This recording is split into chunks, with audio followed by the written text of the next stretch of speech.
بسم الله الرحمن الرحيم. السلام عليكم ورحمة الله وبركاته. إن الحمد لله نحمده ونستعينه ونستغفره ونعوذ بالله من شرور أنفسنا ومن سيئات أعمالنا. من يهده الله فلا مضل له ومن يضلل فلا هادي له.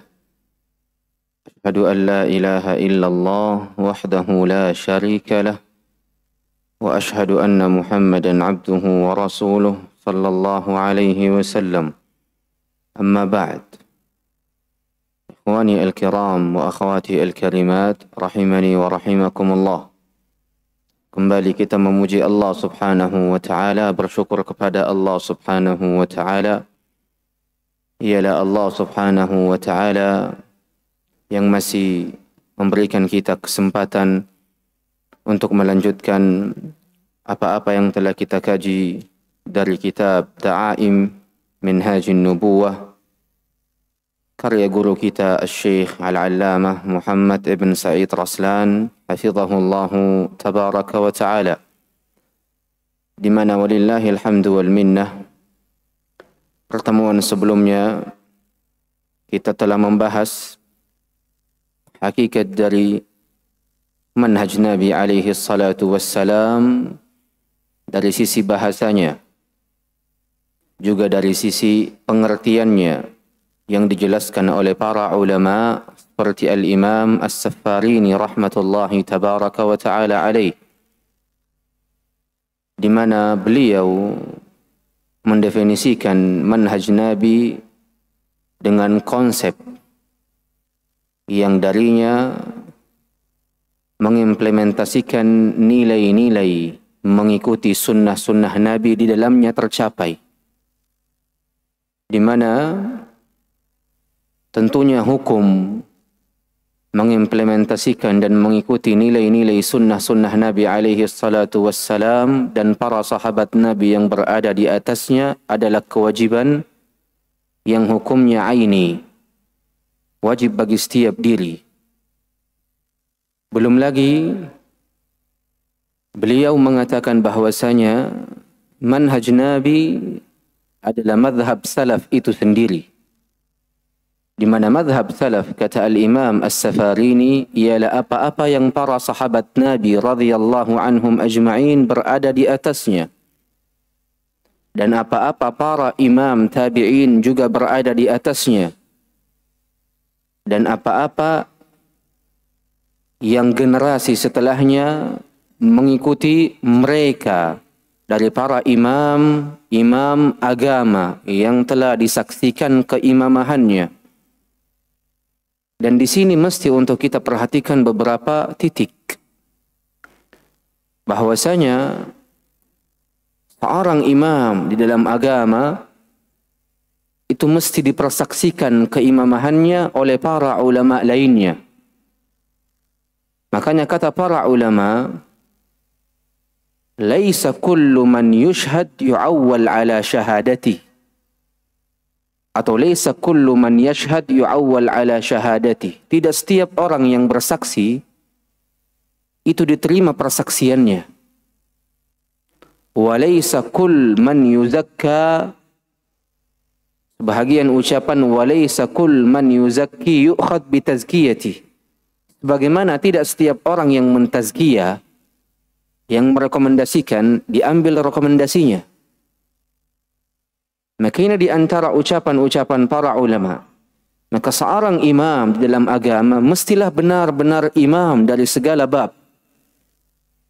Makanya An-Nawawi rahimahullah, kata Al-Imam Abdul Aziz ibn Abdullah ibn Baz, tidak boleh dikatakan sebagai seorang imam disebabkan karena ketergelincirannya di dalam bab nama-nama dan sifat-sifat Allah. Maka dipanggil nama beliau dengan nama Al-Hafidh An-Nawawi rahmatullahi alaih. Sebagaimana juga pada diri Al-Hafidh Ibn Hajar rahmatullah alaih. Hal yang sama terjatuh pada diri beliau pada bab-bab yang Al-Imam An-Nawawi terjatuh di dalamnya. Sehingga seorang imam di dalam agama ini mestilah diakui keimamahannya dalam segala bab. Bab iman, ia mencocoki Ahlus Sunnah. Kemudian bab mendengar dan taat, mencocoki Ahlus Sunnah. Bab uluhiyah mencocoki Ahlus Sunnah. Dan maksud dari mencocoki Ahlus Sunnah ialah mencocoki para sahabat Nabi radhiyallahu anhum ajma'in wa ardahum. Maka tidak setiap orang-orang yang bersaksi diterima persaksiannya, dan tidak setiap orang-orang yang merekomendasikan seseorang diterima rekomendasinya. Maka seorang imam mestilah benar-benar imam dalam segala bab, kuat dalam segi keilmuan, sampai ucapannya diterima dan sampai diterima tazkiyah dan rekomendasinya. Makanya kata Al-Imam As-Safarini rahmatullah alaihi, wa urifa 'idhamu sya'nihi fid din. Ini syarat dari syarat-syarat keimamahan. Dikenal agungnya perkara dirinya di dalam agama. Wa talaqqa an-nasu kalamahum khalafan an salaf. Kemudian manusia menerima ucapan-ucapannya dari generasi kepada generasi lainnya. Maka banyak imam dari imam-imam yang mesti untuk kita ikuti. Al-Imam Malik meninggal tahun 179. Imam Sufyan Ats-Tsauri meninggal tahun 161. Imam Sufyan ibn Uyainah meninggal tahun 198. Imam Abdullah ibn al-Mubarak meninggal tahun 181. Al-Imam Al-Auza'i rahmatullah alaih meninggal tahun 157. Dan para imam-imam lainnya seperti Al-Imam Al-Laits ibn Sa'ad Al-Misri, yang kata Al-Imam Syafi'i, Al-Laits ibn Sa'ad afqah min Malik.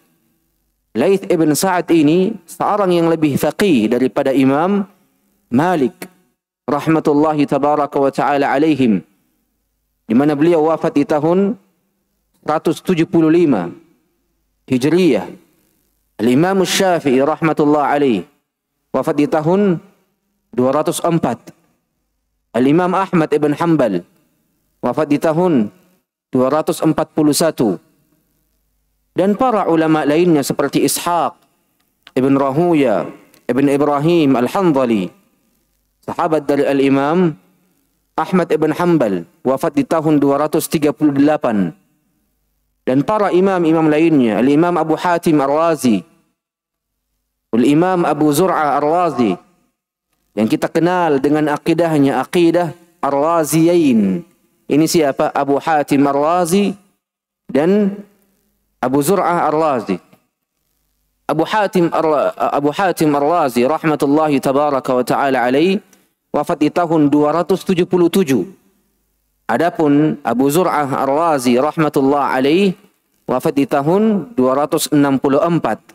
Dan para ulama lainnya yang dikenal dengan keilmuannya, keteguhannya, dan kemapanannya dari sisi keilmuan.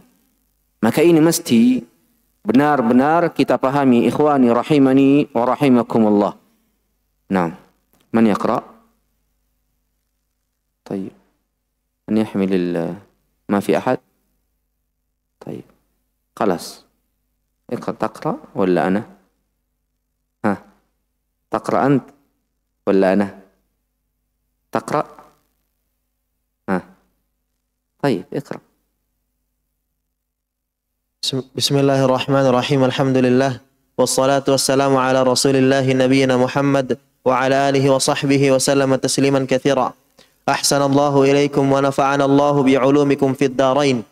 Thumma qala al-muallif hafizahullahu ta'ala, qala Ubay bin Ka'b radhiyallahu anhu, 'alaikum bisabili was sunnah fa innahu ma min 'abdin 'ala as-sabili was sunnah dzakara Allah faksha'arra jilduhu min khashyatillah illa tahatat anhu khatayah kama yatahatul waraqul yabisu an anisyajarah.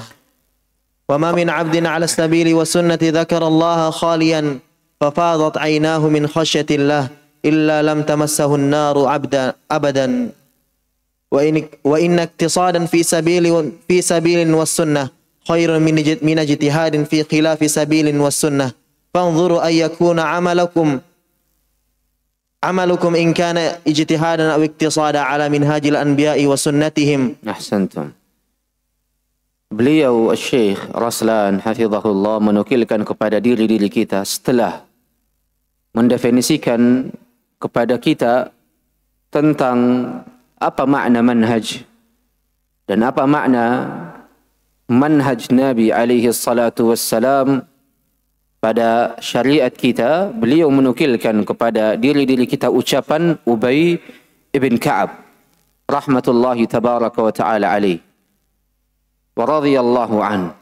Kata beliau, alaikum bis sabil was sunnah, hendaknya kalian kekalkan diri kalian di atas jalan, yakni di atas konsep dan sunnah.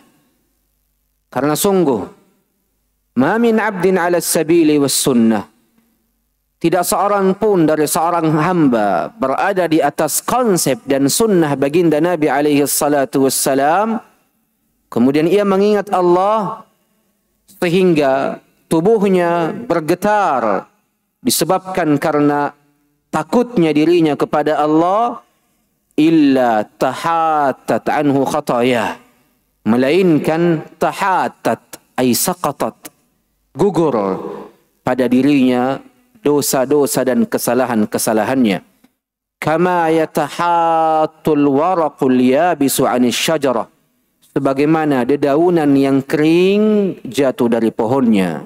Ini faidah dari istiqamahnya seseorang, teguhnya seseorang di atas konsep dan sunnah baginda Nabi alaihi salatu wassalam.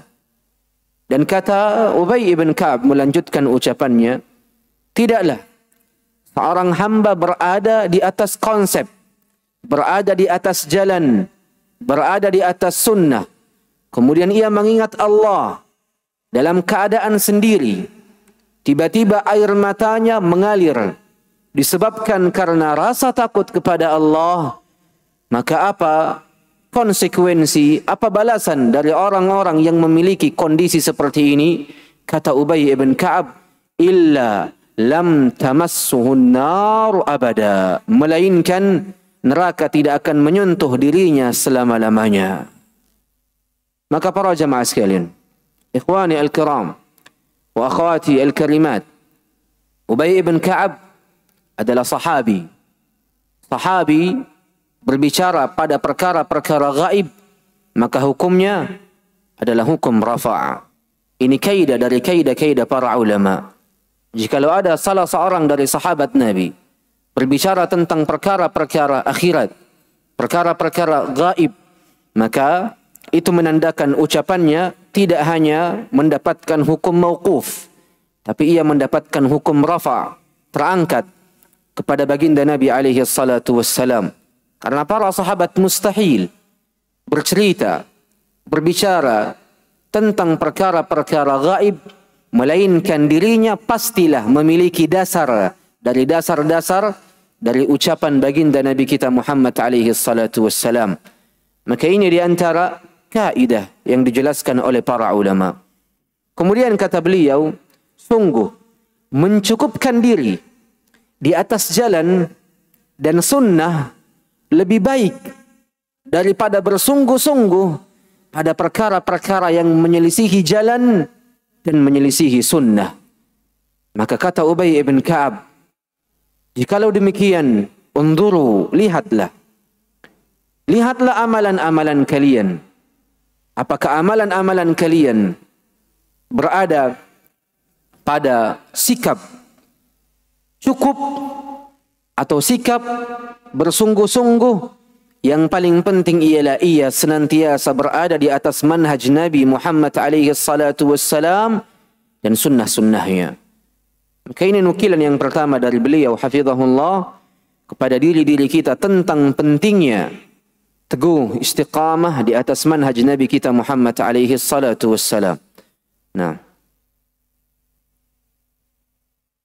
أحسن الله إليكم. ثم قال حفظه الله وقال أبو العالية رحمه الله تعلموا الإسلام فإذا تعلمتموه فلا ترغبوا عنه وعليكم بالصراط المستقيم فإنه الإسلام ولا تحرفوا الإسلام يمينا ولا شمالا. واصل. وعليكم بسنة نبيكم والذي كان عليه أصحابه وإن كان وهذه الأهواء التي تلقي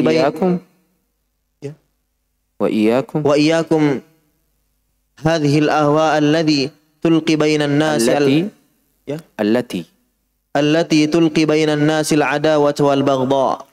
Berkata Abu Aliyah rahmatullahi tabaraka wa ta'ala alaih.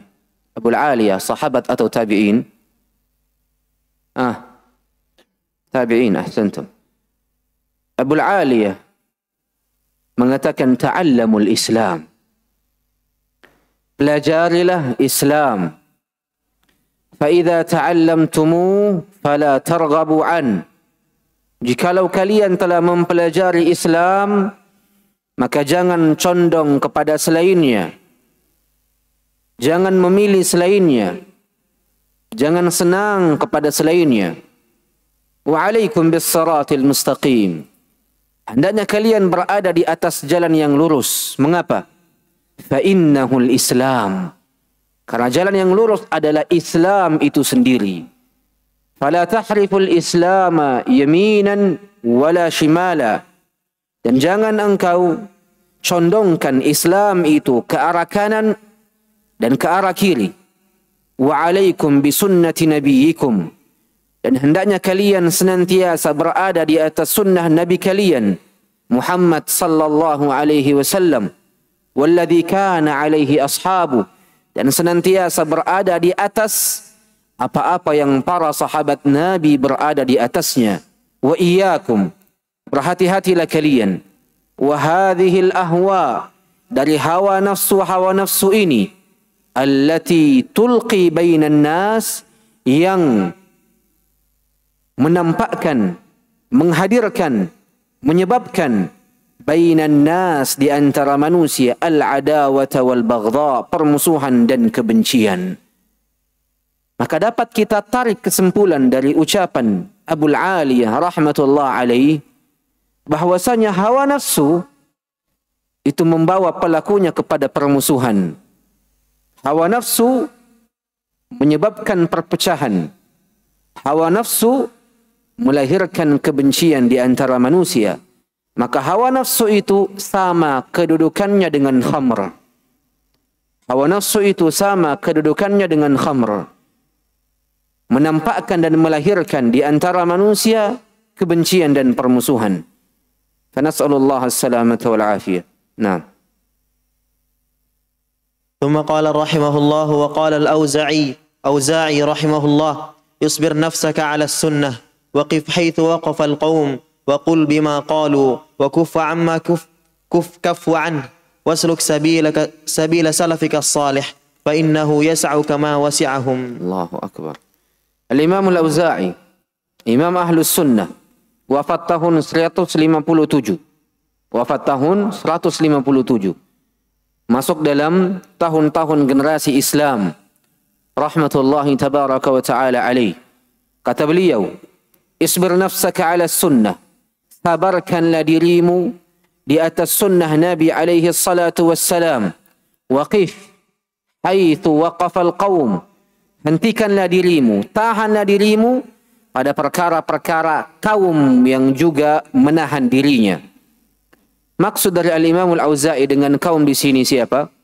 Salaf. yakni sahabah ridwanullahi tabaraka wa ta'ala alaihim. Tahanlah diri kalian sebagaimana para sahabat telah menahan dirinya. Wa qul bima qalu, ucapkanlah apa-apa yang mereka ucapkan. Wa kuffa amma kaffu an, dan berhentilah pada apa-apa yang mereka berhenti di atasnya. Wasluk sabila salafikas salih, jalanilah jalan para salaf kalian yang saleh. Fa innahu yasa'uka ma wasi'ahum, karena sungguh hal tersebut akan mencukupkan dirimu, melapangkan dirimu sebagaimana hal ini melapangkan mereka dan mencukupkan mereka. Maka kalimat yang terakhir, فَإِنَّهُ يَسَعُ كَمَا وَسِعَهُمْ, karena hal ini, yakni sabar di atas sunnah, menahan diri pada apa-apa yang para sahabat menahan diri terhadapnya, mengucapkan apa-apa yang para sahabat ucapkan, berhenti pada apa-apa yang para sahabat berhenti, mengikuti jalan para salaf kita yang saleh. Kata Imam Al-Auza'i, فَإِنَّهُ, karena hal ini, yasa'u kama wasi'ahum, akan membuatmu lapang, membuatmu cukup, sebagaimana telah membuat lapang orang-orang sebelum kalian dan telah membuat cukup orang-orang sebelum kalian. Maka kalimat terakhir ini, yasa'u kama wasi'ahum, kalimat ini adalah pokok, adalah prinsip, adalah undang-undang Ahlus Sunnati wal Jamaah. Fakullu ma sakatu naskut, segala hal yang para sahabat diam, kita diam. Wa kullu ma taraku natruku, segala hal yang para sahabat tinggalkan, kami tinggalkan. Wa kullu ma takallama anhu bitafsil nufassiluh, segala hal-hal yang para sahabat detailkan, kita pun juga membicarakannya secara detail. Wa kullu ma ajmalu nujmilu, segala hal yang para sahabat berbicara dengan umum, secara umum, kita pun juga membicarakannya secara umum. Maka seorang Ahlus Sunnah adalah orang-orang yang tidak akan pernah meninggalkan satu langkah dari langkah-langkah para salafnya, baik dari sisi gerak-gerik ataupun dari sisi diamnya mereka. Nah, ثم قال حفظه الله والإسلام كما قال البربهاري رحمه الله في شرح السنة صفحة 59 هو السنة والسنة هي الإسلام ولا يقوم أحدهما إلا بالآخر. Islam, kata Al-Imam Al-Barbahari rahmatullah alaih dalam kitabnya Syarh Sunnah. As-Sunnah di sini bukan apa-apa yang selaras dengan kewajiban, tapi as-sunnah di sini adalah konsep yang baginda Nabi alaihi salatu wassalam dan para sahabatnya berada di atasnya dari sisi akidah, muamalah, ibadah, amalan dan akhlak. Ini sunnah yang diinginkan oleh Al-Imam Al-Barbahari rahmatullahi tabaraka wa ta'ala alaih. Beliau mengatakan Islam itu adalah sunnah dan sunnah itu adalah Islam. Wala yaqumu ahaduhuma illa bil akhar, tidak akan pernah mungkin salah satu di antaranya berdiri kecuali dengan selainnya, kecuali ditopang dengan selainnya. Yakni Islam tidak akan pernah berdiri kecuali dengan sunnah, sebagaimana sunnah tidak akan pernah berdiri kecuali dengan Islam. Maka Imam Al-Barbahari rahmatullah alaih menginginkan pada paragraf ini, ucapan ini, bahwasanya Islam seseorang tidak akan benar-benar teraplikasikan pada dirinya sampai ia memegang teguh sunnah Nabi alaihi salatu wassalam. Atau makna yang kedua, seseorang tidak akan pernah menjadi seorang muslim yang diinginkan oleh Allah sebagaimana keinginan syar'iyah Allah. Karena kita ketahui iradatullah ada dua jenisnya, kauniyah dan syar'iyah. Seorang penuntut ilmu wajib memahami hakikat dari perkara-perkara seperti ini, pembagian iradatullah antara kauniyah dan syar'iyah. Iradatullah al-kauniyah berkaitan dengan harusnya terjadi walaupun Allah subhanahu wa ta'ala tidak mencintainya dan tidak menyukainya. Adapun iradah asy-syar'iyyah berkaitan dengan cintanya Allah, sukanya Allah terhadap hal tersebut dan tidak mesti terjadi. Maka seorang muslim tidak akan pernah benar-benar menjadi seorang muslim yang diinginkan oleh Allah secara irada syar'iyah sampai ia memegang teguh sunnah Nabi kita Muhammad alaihi salatu wassalam. Ini maknanya. Nah. ثم قال حفظه الله يعني أنهما متلازمان ولا يمكن بحال أن يكون للإنسان دين إن كان معتقدا الإسلام دون السنة أو معتقدا السنة دون الإسلام. Kata beliau rahmatullah alaihi al-Imam al-Barbahari, Islam dan sunnah adalah satu kesatuan. Tidak boleh dipisahkan. Adalah satu yang saling berkaitan dengan yang lainnya. Islam dan sunnah adalah dua hal yang saling mengikat, yang saling terikat. Tidak akan pernah mungkin seseorang memiliki agama jikalau ia hanya meyakini Islam tanpa sunnah, atau ia meyakini sunnah tanpa Islam. Kemudian Al-Imam Al-Barbahari akan menjelaskan apa definisi daripada Islam dan apa definisi daripada sunnah. Nah. ثم قال حفظه الله والإسلام هو مقتضى شهادة أن لا إله إلا الله والسنة هي مقتضى شهادة أن محمدا رسول الله ولا يدخل الإنسان الإسلام إلا بهاتين الشهادتين. Ahsantum. Maka Islam dan sunnah adalah satu kesatuan, dua hal yang saling terikat, dua hal yang saling berkaitan, tidak boleh dipisahkan. Mengapa? Karena Islam adalah konsekuensi dari syahadatu an la ilaha illallah. Kandungan dan ketentuan dari syahadat an la ilaha illallah.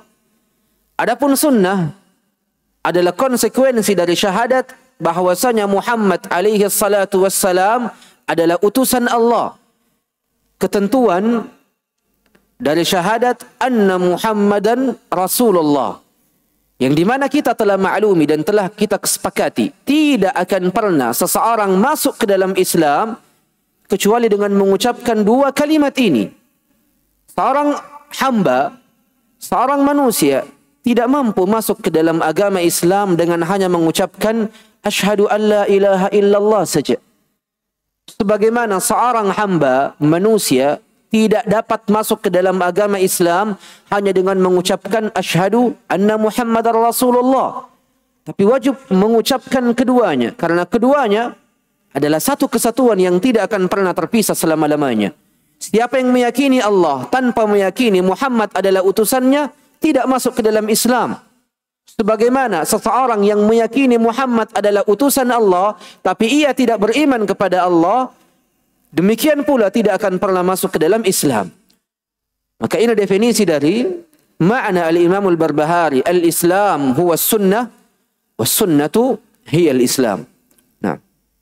ثم قال حفظه الله قوله الإسلام هو السنة والسنة هي الإسلام يعني أن الإسلام هو الطريقة التي جاء بها الرسل عليهم الصلاة والسلام وكل الرسل جاءوا بالإسلام فكل نبي دعا إلى الله وجاء بشريعة من عند الله وذلك هو الإسلام.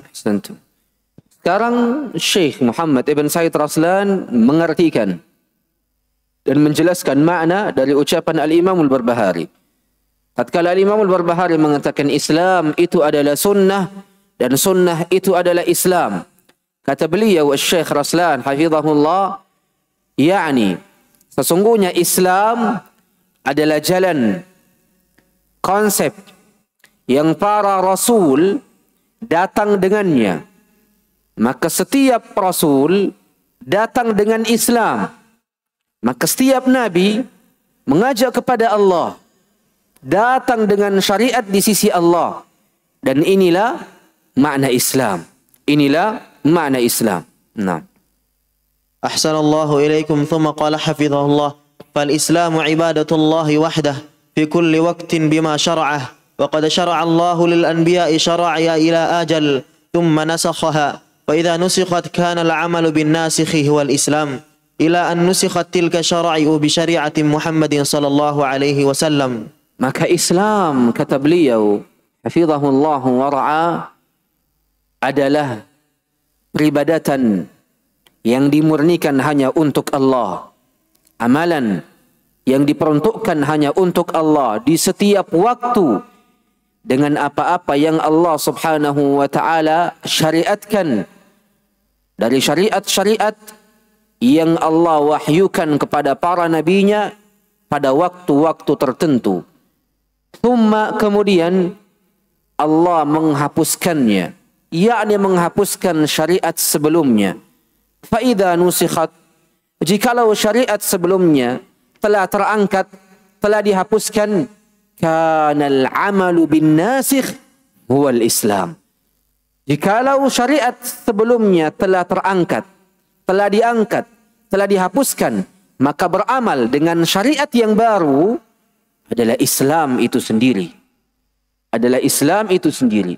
Ila, sampai an-nusikhat tilka syara'i, sampai syariat-syariat para nabi itu dihapuskan oleh syariat Muhammad alaihi salatu wassalam. Maka di sini dapat kita ambil faedah.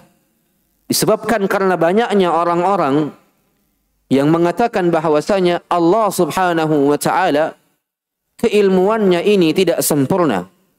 Dari orang-orang kufar dan orang-orang liberal dan sekuler mengatakan Allah, keilmuan Allah tidak sempurna. Mengapa? Seandainya keilmuan Allah sempurna, maka pastilah Allah subhanahu wa ta'ala tidak akan mengganti satu syariat kepada syariat yang lain. Tidak mungkin Allah mengangkat syariat sebelumnya dan digantikan dengan syariat yang baru. Maka kita katakan justru terangkatnya syariat sebelumnya dengan syariat seorang nabi yang baru, itu adalah hakikat daripada kesempurnaan ilmu Allah. Karena Allah subhanahu wa ta'ala tahu bahwasanya syariat ini tidak mencocoki generasi yang akan datang, sehingga diangkat oleh Allah dan dihapuskan oleh Allah dengan syariat yang baru yang sesuai dengan adat, kebiasaan dan budaya mereka. Sehingga ini menjadi dalil akan sempurnanya keilmuan Allah subhanahu wa ta'ala. Disebabkan karena jenis manusia, kebiasaan manusia, adat dan budaya manusia itu berbeda-beda. Sehingga menurunkan satu syariat untuk seluruh jenis manusia adalah di antara bentuk kurangnya ilmu Allah. Sehingga Allah subhanahu wa ta'ala menurunkan banyak syariat untuk mencocoki setiap kebiasaan dari kebiasaan-kebiasaan manusia tersebut. Dan ini tanda dari tanda-tanda sempurnanya ilmu Allah subhanahu wa ta'ala.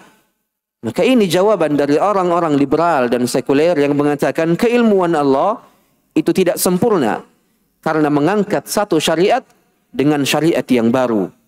Maka ini diantara kerancuan pada pemikiran mereka. Fanas'alullah as-salamata wal afiyah. Nah.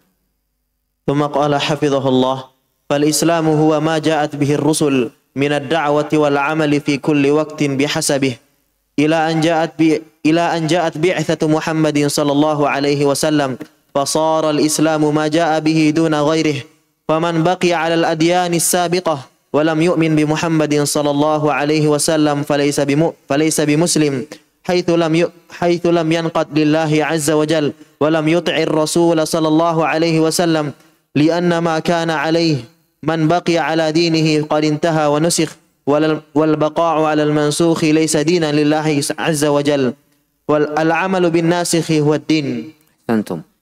Kata beliau hafizahullah, Islam adalah sunnah itu sendiri. Mengapa? Karena Islam adalah apa-apa yang para rasul datang dengannya dari sisi dakwah dan amalan pada setiap waktu sesuai dengan kondisinya. Ila an ja'at bi'atsatu Muhammadin, sampai datang pengutusan Muhammad alaihi salatu wassalam menjadi seorang rasul.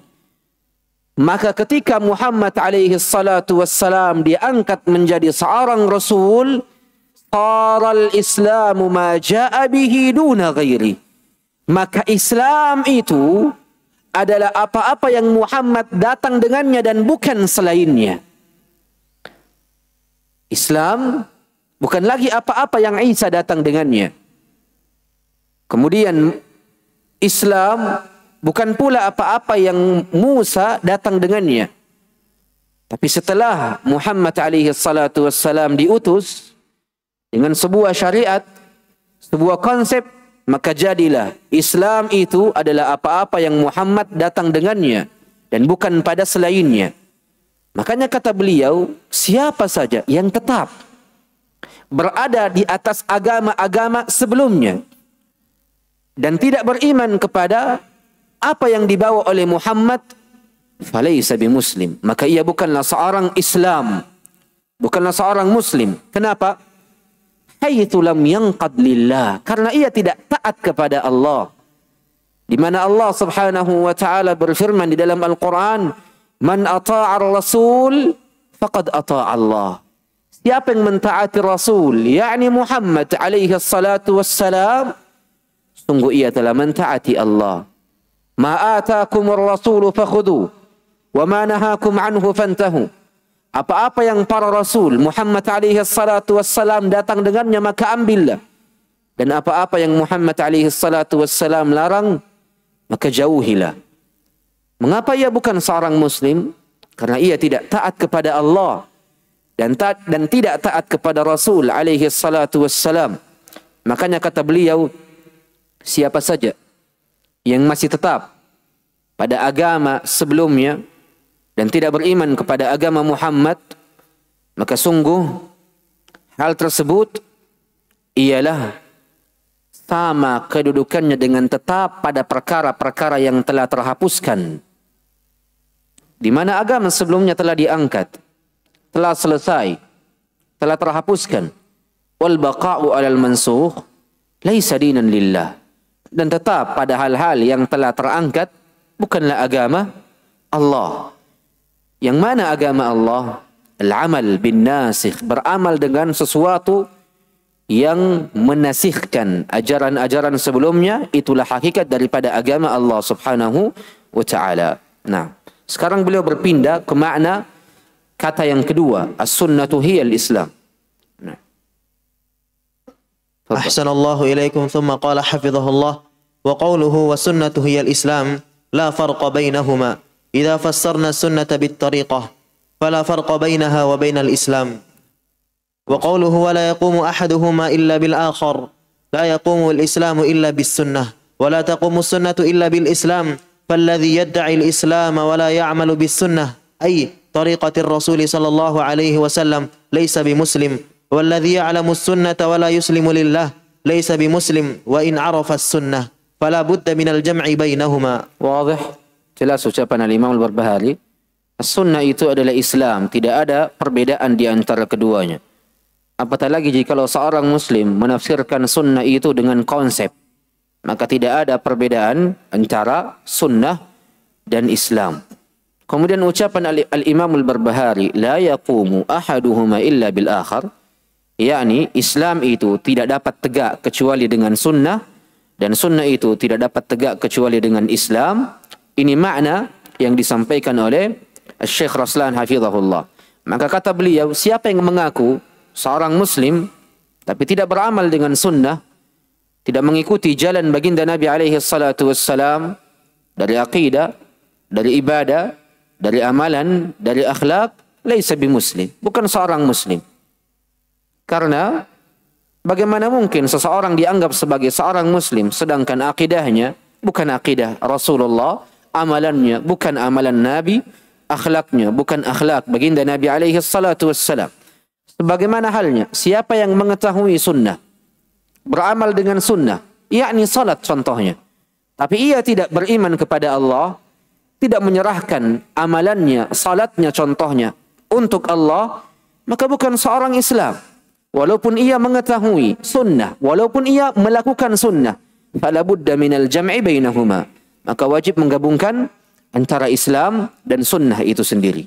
Nah, ثم قال حفظه الله وقال البربهاري رحمه الله في شرح السنة صفحة 46 واعلم رحمك الله أنه لا يتم إسلام عبد حتى يكون متبعا مصدقا مسلما فمن زعم أنه قد بقي شيء من أمر الإسلام لم يكفوناه أصحاب محمد صلى الله عليه وسلم فقد كذبهم وكفى به فرقة وطعنا عليهم وهو مبتدع ضال مضل محدث في الإسلام ما ليس فيه.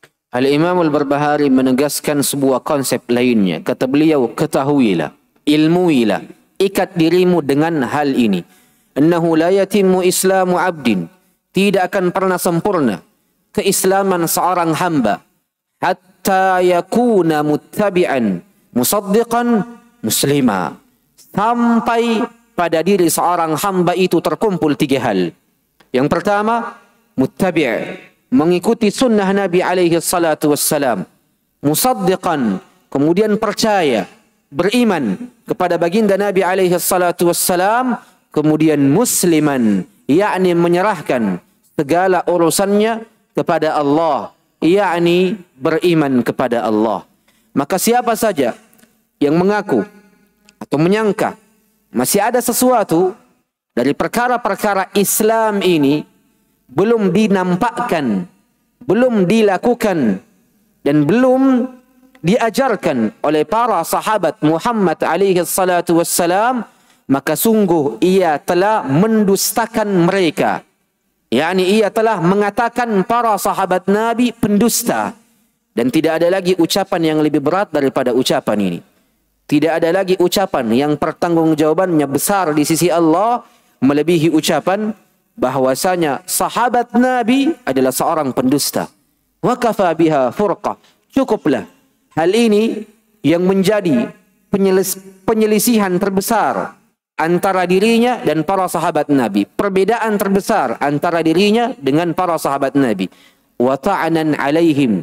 Dan cukuplah hal ini, ucapan ini sebagai celaan atas diri-diri para sahabat Nabi. Yang kita maklumi di antara konsep Ahlus Sunnah, siapa yang mencela para sahabat, fahuwa mubtadi'un, ia adalah seorang yang berjalan di atas kebidahan. Dhalun, sesat. Mudil, menyesatkan.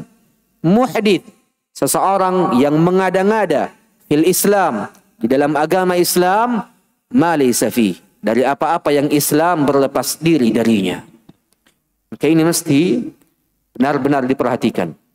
Ikat dirimu dengan ucapan Al-Imam Al-Barbahari pada paragraf ini. Nah. Ahsanallahu ilaikum thumma qala hafizahullah wa usulus sunnah kama qala al-Imam Ahmad rahimahullah fi usulis sunnah safhata 25 التمسك بما كان عليه أصحاب رسول الله صلى الله عليه وسلم والاقتداء بهم وترك البدع وكل بدعة ضلالة وترك الخصومات والجلوس مع أصحاب الأهواء وترك المراء والجدال والخصومات في الدين. Kemudian kata beliau sebagaimana lanjutan dari ucapan Al-Imam Al-Barbahari, siapa saja yang menyangka atau berpikir masih ada sesuatu di dalam ajaran Islam ini belum ditampakkan oleh para sahabat, belum dijelaskan oleh para sahabat, maka ketahuilah bahwasanya ia telah mencela para sahabat dengan mengatakan para sahabat Nabi adalah seorang pendusta. Dan orang-orang seperti ini tentunya tidak jauh dari seseorang yang berjalan di atas jalan kebidahan, atau seseorang yang sesat, atau seseorang yang menyesatkan, atau seseorang yang mengada-ngada di dalam Islam, yang Islam berlepas diri darinya. Makanya beliau, Syekh Raslan, datang dengan ucapan yang lain sebagai penguat akan kedudukan para sahabat Nabi. Dari ucapan seorang imam Ahlus Sunnati wal Jamaah yang diakui keimamahannya. Bahkan kata para ulama, man ta'ana Ahmad bin Hanbal faqad ibtada'. Siapa yang mencela Al-Imam Ahmad ibn Hanbal, maka sungguh ia telah meniti jalan kebid'ahan. Makanya beliau menukilkan ucapan imam ini, Imam Ahlus Sunnati wal Jamaah yang dipersaksikan dan disepakati keimamahannya, di mana Al-Imam Ahmad ibn Hanbal mengatakan di dalam kitabnya Usul As-Sunnah, pokok-pokok sunnah Nabi, ialah tamassuk, berpegang teguh bima kana alaihi ashabu Rasulillah, berpegang teguh dengan apa-apa yang para sahabat Nabi berada di atasnya. waliqtida'u bihim, dan mengikuti mereka, wa tarkul bid'ah, meninggalkan kebid'ahan, sesuatu yang diada-adakan yang tidak ada asalnya dari agama Islam. Kenapa? Wa kullu bid'atin dalalah, karena segala, semua, setiap kebid'ahan adalah kesesatan. Wa tarkul khusumat, meninggalkan permusuhan, meninggalkan permusuhan atau sebab-sebab munculnya permusuhan. Wal julus ma'a ashabil ahwa, meninggalkan duduk bersama dengan pemilik hawa nafsu, pengekor hawa nafsu. Wa tarkul mira' wal jidal wal khusumat fid din, meninggalkan debat kusir yang tidak ada nilainya, tidak ada manfaatnya di dalam agama Islam. Karena debat itu sebagaimana yang akan datang pada pertengahan kitab ini, ada dua hukumnya, ada dua jenisnya. Ada hukumnya yang terpuji dan ada hukumnya yang tercela. Di mana suatu ketika guru kami sendiri pernah kejadian di negeri Mesir tentunya, di mana salah seorang ahli bid'ah, yang di mana guru kami Syekh Raslan melabeli beliau dengan Abul Fitan, bapaknya fitnah.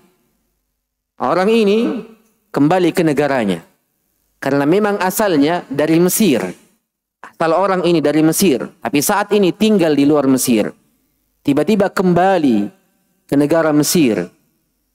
Tidak ada angin, tidak ada hujan, tidak ada rintik-rintik, tiba-tiba mengajak guru kami Syekh Raslan untuk berdebat. Mengajak guru kami Syekh Raslan untuk berdebat. Di mana orang ini sedari dulu telah dilabeli oleh guru kami sebagai bapaknya fitnah, Abul Fitnah. Maka orang ini mengajak Syekh Raslan untuk berdebat. Yang kita ketahui, debat di dalam agama ini wajib ditinggalkan, wa in kana muhiqqa, walaupun ia adalah seseorang yang benar, jikalau tidak ada manfaat dan maslahat besar di dalamnya. Makanya baginda Nabi alaihi salatu wassalam mengatakan dalam hadis, aku yang menjadi penjamin bagi seseorang, aku yang akan menjadi penjamin rumah di tengah-tengah surga Allah bagi seseorang yang meninggalkan perdebatan walaupun ia benar. Tapi ini pada bab-bab yang tidak ada maslahat agama di dalamnya. Tapi jikalau ada maslahat agama, maka ini bahagian dari perdebatan yang sifatnya terpuji. Yang tidak setiap orang masuk ke dalam ranah ini kecuali orang-orang yang telah tetap kokoh pijakan kakinya dari sisi keilmuan. Maka ketika guru kami diajak, beliau mengiyakan tapi dengan 3 syarat. Ketika guru kami diajak berdebat oleh orang ini, Abul Fitan, bapaknya fitnah, beliau mengiyakan dan tidak menolak. Mengapa mengiyakan? Karena ada maslahat dakwah di sini. Maslahat manhaj Nabi, maslahat ahlus sunnah, maslahat agama di dalamnya. Sehingga beliau mengatakan iya dengan 3 syarat. Syarat yang pertama, kata guru kami kepada orang ini yang mengajak kepada perdebatan yang ia inginkan. Syarat yang pertama, seseorang atau yang hadir haruslah 1000 orang. Ini syarat yang pertama. Yang hadir haruslah 1000 orang. Syarat yang kedua, TV yang bernama Ar-Rahmah tidak boleh meliput. Mengapa? Karena TV ini selalu memotong-motong ucapan Syekh Raslan, kemudian menyebarkan kepada masyarakat seakan-akan Syekh Raslan mengatakan halal bagi sesuatu yang haram dan haram bagi sesuatu yang halal. Sehingga syarat yang kedua, TV ini tidak boleh meliput.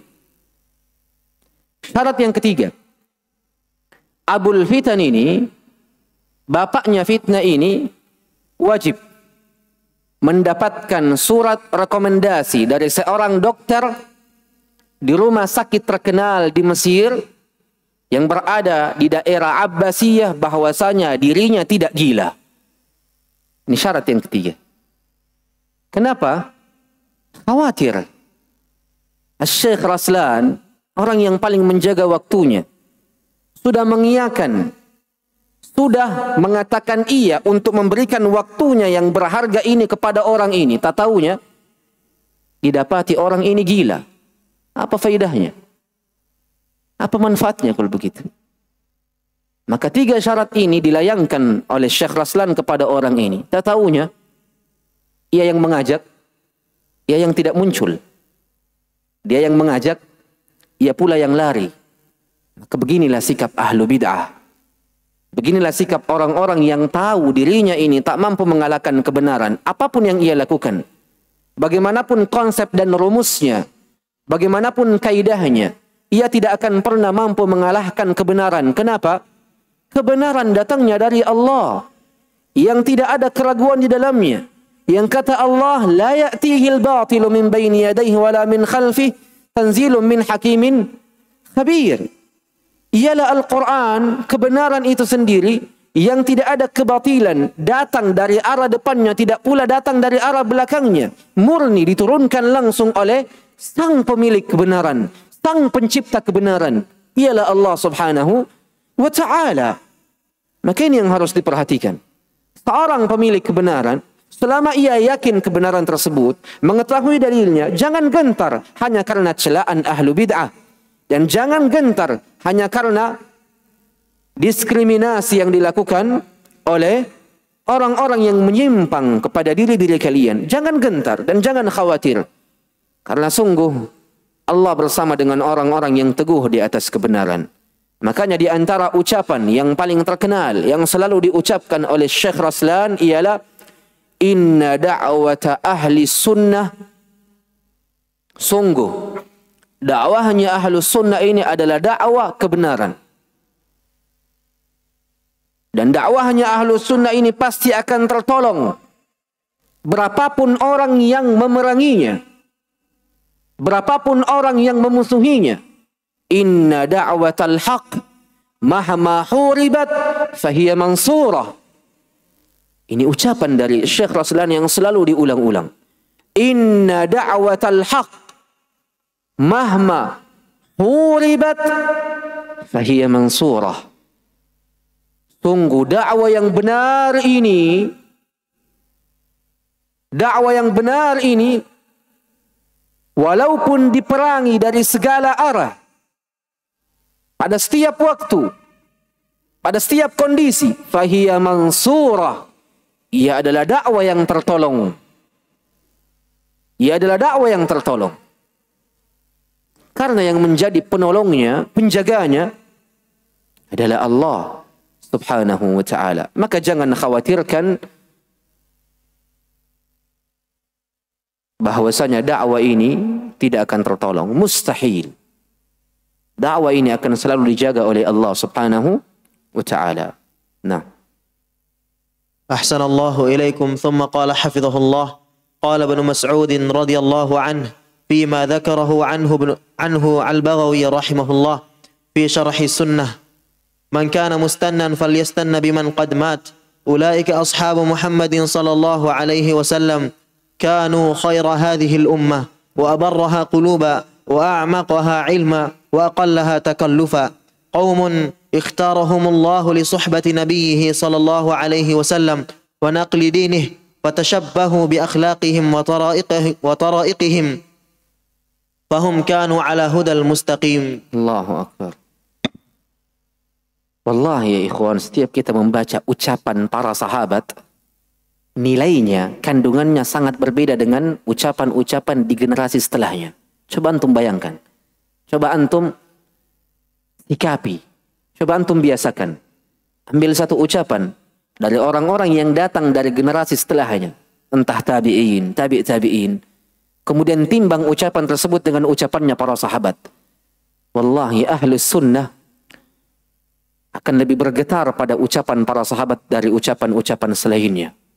Lihat ucapan Al-Imam Abdullah bin Mas'ud radhiyallahu anhu, salah seorang sahabat yang mulia, yang kata baginda Nabi alaihi salatu wassalam, kedua betisnya lebih berat di timbangan di hari kiamat kelak daripada beratnya Jabal Uhud, Gunung Uhud.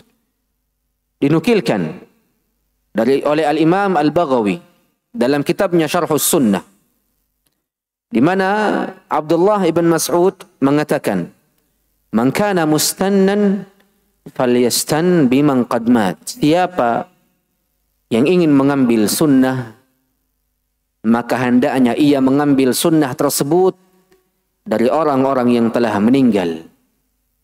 Ulaika ashabu Muhammad. Mereka itulah para sahabat Muhammad sallallahu alaihi wasallam. Kanu khaira hadhil ummah. Mereka adalah umat terbaik. Wa abarraha qulubaha. Mereka adalah hati yang paling selamat, paling baik. Wa a'maqaha ilma. Mereka adalah orang-orang yang paling dalam ilmunya. Tapi bersamaan dengan itu, aqallaha taqallufa. Mereka adalah orang-orang yang paling sedikit sikap berlebih-lebihannya. Qaumun. Mereka adalah suatu kaum. Ikhtarahumullahu li suhbatin nabi. Allah pilih mereka untuk menjadi sahabat nabinya. Bukan sesuatu yang biasa, ikhwani wa akhwati. Sesuatu yang spesial. Sebuah kaum yang Allah pilih untuk menjadi sahabat bagi nabinya. Bukan hanya itu saja, sebuah kaum yang Allah pilih secara khusus untuk menjadi para penukil agamanya. Fatashabbahu bi akhlaqihim. Serupailah akhlak-akhlak mereka. Wa taraiqihim, konsep-konsep mereka. Mengapa? Fahum kanu 'alal hudal mustaqim. Karena mereka berada di atas petunjuk yang lurus, kebenaran yang lurus. Siapa yang mengucapkan ini? Abdullah bin Mas'ud. Abdullah bin Mas'ud, sahabat atau bukan? Sahabat. Masuk dalam sahabat-sahabat senior atau bukan? Masuk. Bersamaan dengan itu, beliau mengucapkan ucapan ini. Mengapa? Sebagai bentuk ketawaduan beliau dan menghancurkan hal-hal yang sifatnya ujub terhadap diri. Makanya beliau ucapkan ucapan ini. Man kana mustan falyastan biman qad mat. Siapa yang ingin mengambil sunnah, ambil dari orang-orang yang telah meninggal. Kenapa? Pada ucapan Abdullah ibn Mas'ud lainnya, fa innal hayy la yu'man alaihi fitnah. La tu'man alaihi fitnah. Siapa yang ingin mengambil sunnah, ambillah dari orang-orang yang telah meninggal. Kenapa? Karena orang yang masih hidup tidak aman dari dirinya fitnah. Makanya setiap hamba, setiap diri, setiap muslim dan muslimah perlu untuk senantiasa meminta kepada Allah agar dijauhkan dari fitnah. Di mana fitnah ini ada dua jenisnya. Syubhat dan syahwat. Nasallallahu as-salamata wal afiyah. Nah. Ahsanallahu ilaikum thumma qala hafizahullah wa qad su'ila an-nabiy sallallahu alaihi wasallam 'anil firqatin najiyah wa qad dzakaraha faqil man hiya ya Rasulullah faqala sallallahu alaihi wasallam ma ana alaihi wa ashabi. Fahadha minhajun nubuwah وهو منهج السلف الصالح من الصحابة رضي الله عنهم ومن تبعهم بإحسان. Ahsantum. Sungguh baginda Nabi kita Muhammad alaihi salatu wassalam telah ditanya tentang adanya kelompok yang selamat, yang diselamatkan oleh Allah pada segala urusan dan perkaranya. Maka baginda Nabi alaihi salatu wassalam ditanya, siapakah kelompok yang selamat tersebut ya Rasulullah? Maka kata beliau, ma ana alaihi wa ashabi. Siapa saja yang keadaannya sama dengan keadaanku dan para sahabatku. Siapa saja yang seluruh perkaranya sama dengan seluruh perkara yang saya berada di atasnya dan para sahabatku. Fahadha minhajun nubuwah. Maka inilah manhaj konsep baginda Nabi. Fahuwa manhajus salaf. Di mana ia adalah manhaj salafus salih itu sendiri dari manhajnya para sahabat. Wa man tabi'ahum bi ihsan, dan orang-orang yang mengikuti para sahabat Nabi dengan baik. itulah manhaj as-salaf, di mana manhaj salaf adalah manhaj an-Nabi alaihi salatu wassalam. Kemudian beliau akan mendefinisikan kepada kalian sebuah ucapan yang sangat indah. Demi Allah, ketika engkau ditanya, apa itu manhaj Nabi? Apa itu manhaj salaf? Jawablah dengan jawaban ini. Nah. ثم قال حفظه الله والمنهج السلفي في أيسر عبارة وأسهلها هو المنهج الذي لا يقدم ولا يؤخر إلا بدليل ولا يقبل ولا يرفض إلا ببرهان شرعي فلا يسلم برأي ولا يوافق الشرع فلا يسلم برأي لا يوافق الشرع فلا يسلم برأي لا يوافق الشرع ولا يقر بذوق أو وجد فليس عليه بينة من كتاب والسنة. واضح الكلام. Ucapannya jelas, ucapan yang sangat ajib, kuat, penegasannya dapat. Wallahi, ucapan ini sekiranya di majelis kita hari ini kita cuma mendapatkan faidah ini, lakafa, sungguh telah sangat cukup bagi diri kita. Apa kata Syekh Raslan hafizahullah? Al-manhajus salafi, manhaj salaf, ketika engkau ditanya tentangnya atau ketika engkau ingin menjelaskannya, maka manhaj salaf dalam ibarat yang paling mudah, ibarat yang paling ringkas adalah manhaj yang tidak mendahulukan dan tidak mengakhirkan kecuali dengan dalil. Adalah manhaj yang tidak menerima dan tidak menolak kecuali dengan bukti syar'i. Adalah manhaj yang tidak menerima pendapat yang tidak mencocoki syariat. Adalah manhaj yang tidak mengakui rasa, yakni perasaan, dan tidak mengakui pikiran, yang tidak memiliki dalil dari Al-Quran dan sunnah Nabi alaihi salatu wassalam. Inilah manhaj salaf.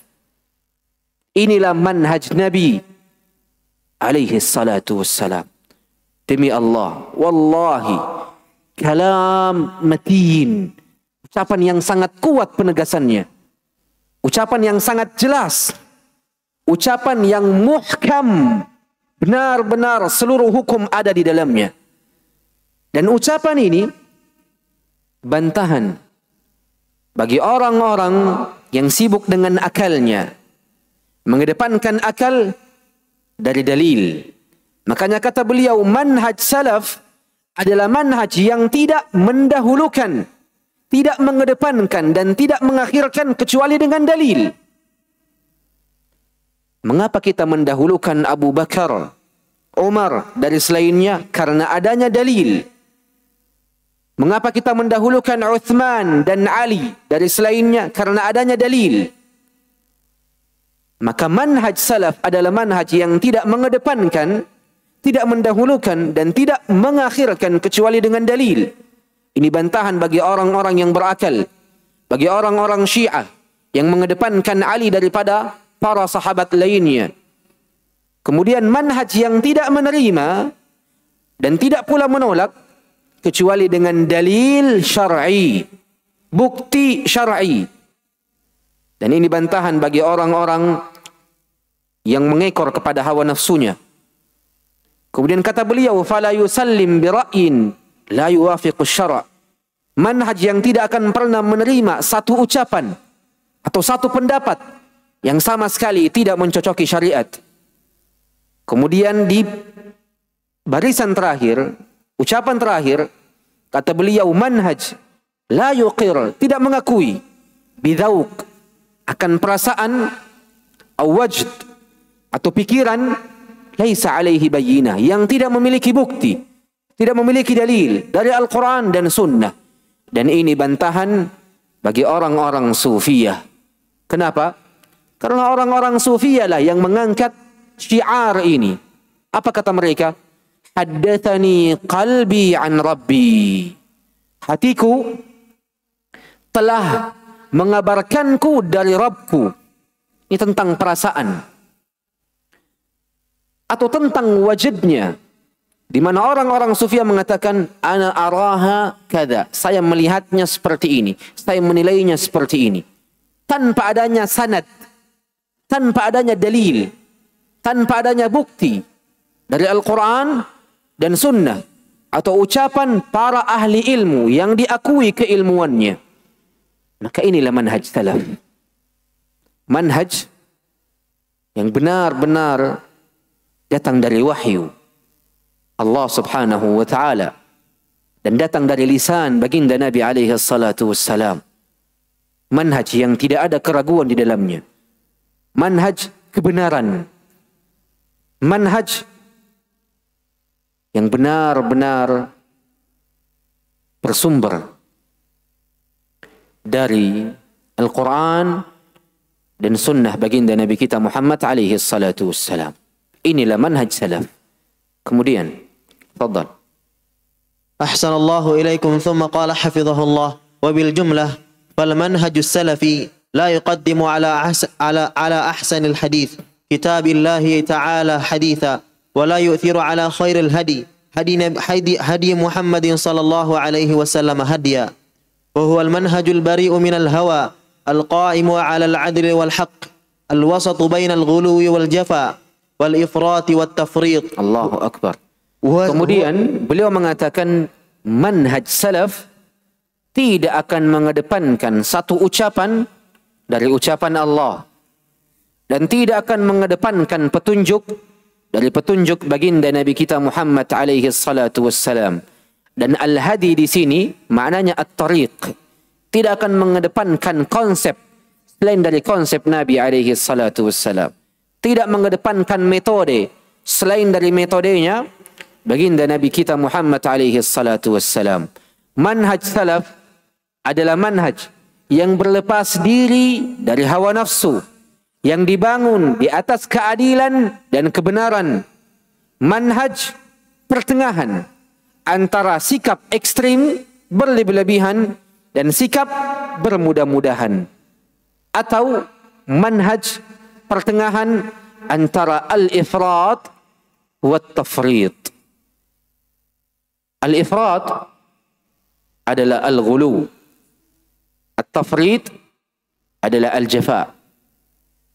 Maka ini hanyalah at yang sejenis saja sebagai bentuk penegasan. Al-wasati baina al-ghulu wal jafa wal ifrati wat tafrit. Al-ghulu adalah al-ifrat, al-jafa adalah at-tafrit. Apa itu ghulu atau apa itu ifrat?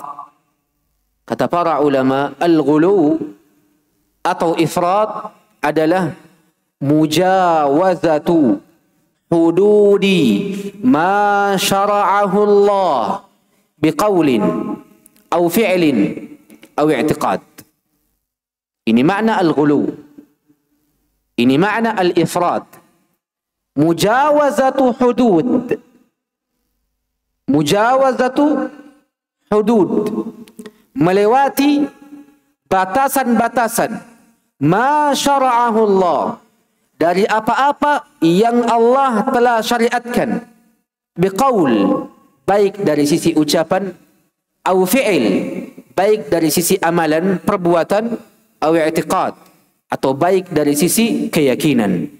Maka seluruh keyakinan yang melewati batas-batas yang telah Allah syariatkan ini masuk ke dalam ranah ghulu. Atau perbuatan amalan yang melewati batas-batas yang telah Allah syariatkan adalah ghulu. Atau ucapan yang melewati batasan-batasan yang telah Allah tetapkan adalah ghulu. Ini makna al-ghulu, atau ini makna ifrat. Sekarang apa makna al-jafa? Apa makna tafrid? Sikap bermudah-mudahan. Kata para ulama, definisi dari al-jafa ataupun at-tafrid yang kita kenal dari sisi bahasa Indonesia, sikap bermudah-mudahan, ialah tarkun nusus asy-syar'iyyah wa adamul amali biha zuhdan fiha. Ini maknanya. Tarkun nusus syar'iyyah wa adamul amali biha zuhdan fiha, meninggalkan nas syar'i, meninggalkan Al-Quran, meninggalkan sunnah, wa adamul amali biha, dan tidak beramal dengannya. Apa sebabnya? Apa pendorongnya? Zuhdan fiha, sikap zuhud terhadapnya, sikap tidak membutuhkan kepadanya. Ini makna al-jafa, ini makna at-tafrid, ini makna sikap bermudah-mudahan, meninggalkan dalil-dalil syar'i dari Al-Quran dan Sunnah dan tidak beramal dengannya karena zuhud terhadapnya, tidak membutuhkannya. Maka ini masuk ke dalam al-jafa at-tafrid. Maka harus benar-benar dipahami tentang dua hal ini. Adapun manhaj salaf adalah manhaj yang berada di pertengahan. Bukan manhaj yang ghulu, atau bukan manhaj yang ifrat, dan bukan pula manhaj al-jafa, bukan pula manhaj tafrid. Ini manhaj salaf. Kemudian kita keluar dari tema terlebih dahulu. Al-Imam Ibn Al-Qayyim rahmatullahi tabaraka wa ta'ala alaih, pada pembahasan ghulu, pada pembahasan jafa, itu mengatakan di dalam kitabnya Ighathatul Lahfan, kitab yang sangat mulia karangan Al-Imam Ibn Al-Qayyim rahimahullah, di mana Al-Imam Ibn Al-Qayyim mengatakan, inna syaitan yusham an-nafs al-bashariyah. Sungguh syaitan ini mencium diri-diri manusia, mencium diri-diri manusia, yakni mengetahui keadaannya, mengetahui keadaan diri-diri manusia. Kata Imam Ibn Al-Qayyim, bima a'tahu Allahu azza wa jal min aliyat ibtila'an lil ibad. Maka syaitan itu mengetahui keadaan manusia dari sisi lahirnya dan batinnya, disebabkan karena Allah subhanahu wa ta'ala memberikannya kemampuan untuk mengetahui apa-apa yang terdapat dalam diri manusia sebagai bentuk ujian untuk para hamba Allah. Kemudian Al-Imam Ibn Al-Qayyim mengatakan, "An-nafsul bashariyatu fiha quwwatan." Dan diri manusia itu memiliki dua kekuatan, dua unsur. Tiap diri manusia memiliki dua unsur. Unsur yang pertama ialah iqdam wa syaja'ah. Unsur semangat dan keberanian. Dan hal yang sama diucapkan oleh Al-Imam Ibn Al-Qayyim dalam kitabnya Ar-Risalah At-Tabukiyah. Sebagaimana yang telah kita jelaskan, bahwa pada diri manusia itu ada dua unsur, dua kekuatan. Kekuatan dari sisi iqdam wa syaja'ah, semangat dan keberanian. Yang kedua ialah ihjam wa mahana, unsur atau kekuatan kelalaian dan sikap terhina. Ini dua kekuatan dan dua unsur pada diri-diri manusia. Yang kemudian Al-Imam Ibn Qayyim melanjutkan, فَإِذَا تَعَرَّفَ الشَّيْطَانُ عَلَى إِحْدَى الْقُوَّتَيْنِ فِي الْبَدَنِ يَبْدَأْ يُوَسْوِسْ لِلْإِنسان مَا يَتَنَاسَبُ مَعَ الْقُوَّةِ الَّتِي وَجَدَهَا عِنْدَهَا.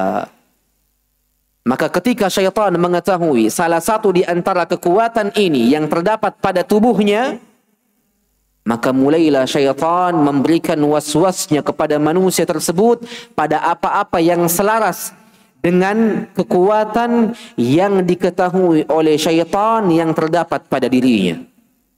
Maka jikalau syaitan mendapatkan unsur semangat dan keberanian pada dirinya yang lebih tinggi, yang lebih memuncak, maka syaitan mulai memberikannya was-was pada perkara-perkara ibadahnya sampai ia berbuat kebid'ahan. Contoh kasusnya pada bab was-was di dalam taharah, bersuci. Ini ada pada sebagian manusia. di mana ketika ia berwudu dikatakan berwudulah sekali. Ia pun berwudu sekali. Kemudian mengatakan tidak cukup. Ia berwudu kedua kali. Tidak cukup lagi. Berwudu ketiga kali. Tidak cukup lagi. Sampai ia berwudu keempat kali baru tenang hatinya. Dan para ulama sepakat yang wajib di dalam mencuci ataupun membasuh itu cuma sekali. Yang kedua dan yang ketiga adalah sunnah. Yang keempat adalah bid'ah. Maka mencuci kedua telapak tangan yang wajib sekali. Kedua sunnah. Ketiga sunnah. Keempat bid'ah dan haram. Maka ketika ada semangat untuk beribadah dan syaitan mengetahui hal ini pada dirimu, ia akan mulai memberikanmu was-was agar engkau terjatuh ke dalam kebid'ahan karena semangatmu. Karena semangatmu. Jikalau syaitan mendapatkan unsur yang lain, unsur yang tidak semangat, kelalaian, dan bentuk perendahan diri, maka syaitan pun juga akan mulai memberikan was-was pada dirimu. Contoh kasusnya, pada bab salat. Pada bab salat, anggaplah salat-salat sunnah terlebih dahulu. Syaitan datang. Karena ia dapatkan kelalaian dari dalam dirimu, ketidaksemangatan dari dalam dirimu, ia mulai memberikan was-was agar engkau zuhud dari perkara-perkara sunnah. Agar engkau lemah dari perkara-perkara sunnah. Lemah semangatnya, lemah keinginannya, sampai ia benar-benar meninggalkan perkara-perkara yang sunnah. Kemudian akan beralih kepada perkara-perkara yang wajib. Demi Allah ya ikhwan, apa yang diucapkan oleh Al-Imam Ibn Al-Qayyim adalah sebab yang membuat manusia terjatuh ke dalam bab ghulu dan bab jafa. Terjatuh ke dalam bab ifrat atau bab tafrid. Disebabkan karena cerdasnya syaitan dalam mengetahui keadaan-keadaan manusia dalam dirinya. Entah ia sedang berada di atas semangat atau entah ia sedang berada pada unsur kelalaian yang terdapat pada dirinya. Saya kasih contoh yang lain. Anggaplah dirimu saat ini adalah diri-diri yang lalai. Tiba-tiba engkau memikirkan perkara-perkara yang haram. Tiba-tiba engkau membuka handphonemu, sosial mediamu, tak taunya semua yang engkau lihat dari perkara-perkara sosial mediamu adalah perkara-perkara yang berkaitan dengan kelalaianmu, berkaitan dengan keinginanmu. Dan ini banyak terjadi pada diri seseorang, lalai, sehingga ingin melihat hal-hal yang diharamkan. Ia buka handphonenya, seluruhnya berkaitan dengan hal itu. Mengapa? Syaitan yang menghadirkannya. Syaitan tahu apa yang ada dalam dirimu saat ini. Engkau senang dengan sesuatu yang haram. Hal yang haram seperti apa? Hal yang haram yang seperti ini, syaitan menghadirkannya. Syaitan menghadirkannya. Kasus yang lain. Engkau adalah seseorang yang telah hijrah dari yang namanya pacaran. Yang dimana sebelumnya memang engkau telah merasakan hal ini, yakni telah memiliki pacaran, tapi engkau sudah tinggalkan, hijrah darinya.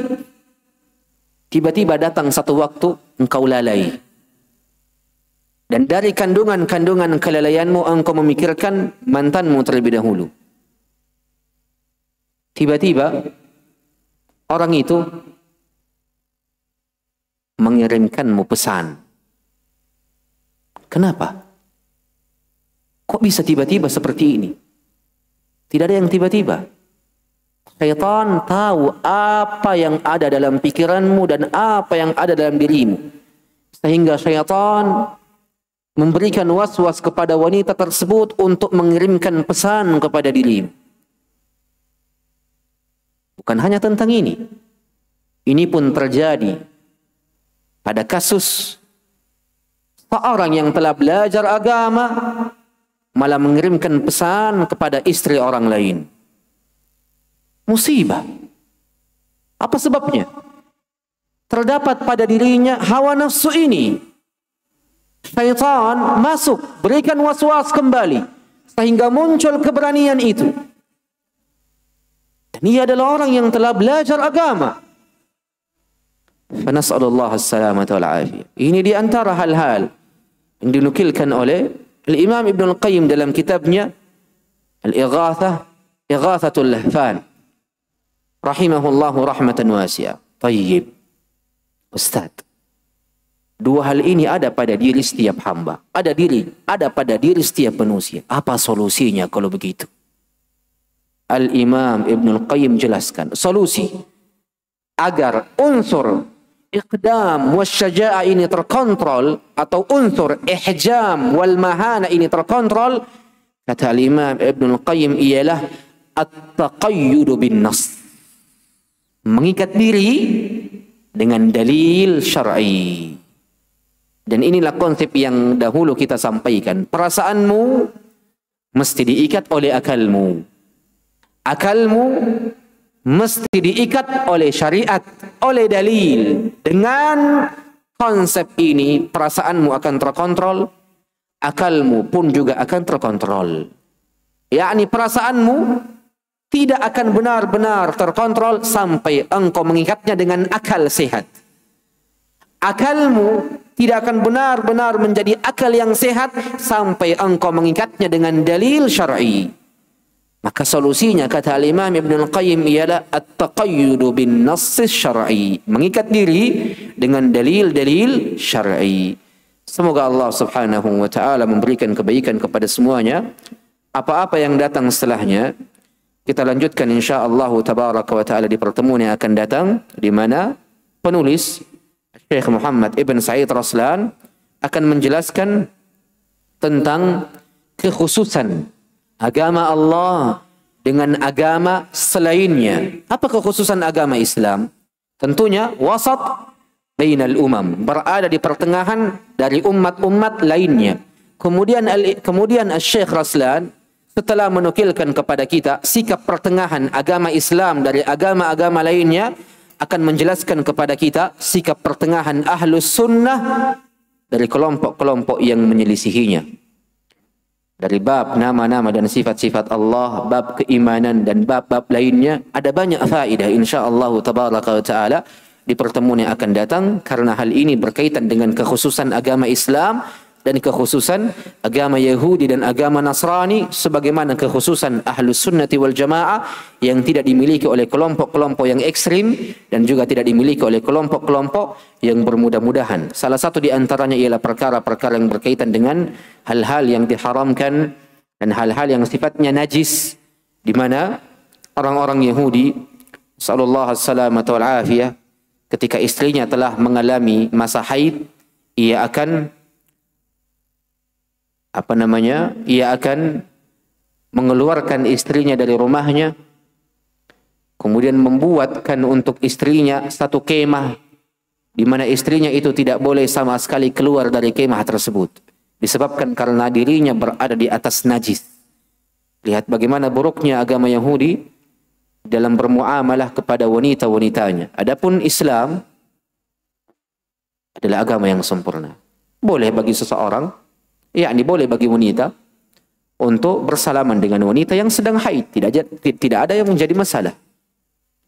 Karena saking sempurnanya agama Islam, maka ia selalu berada pada sikap pertengahan dari sikap-sikap orang-orang Yahudi dan orang-orang Nasrani. Kelanjutannya insyaallah tabaraka wa taala kita akan jelaskan di pertemuan yang akan datang. Aqulu ma tasma'un, aqulu qawli hadza astaghfirullah li wa lakum, subhanakallahumma bihamdik, asyhadu an la ilaha illa anta astaghfiruka wa atubu ilaik. Wassalamualaikum warahmatullahi wabarakatuh.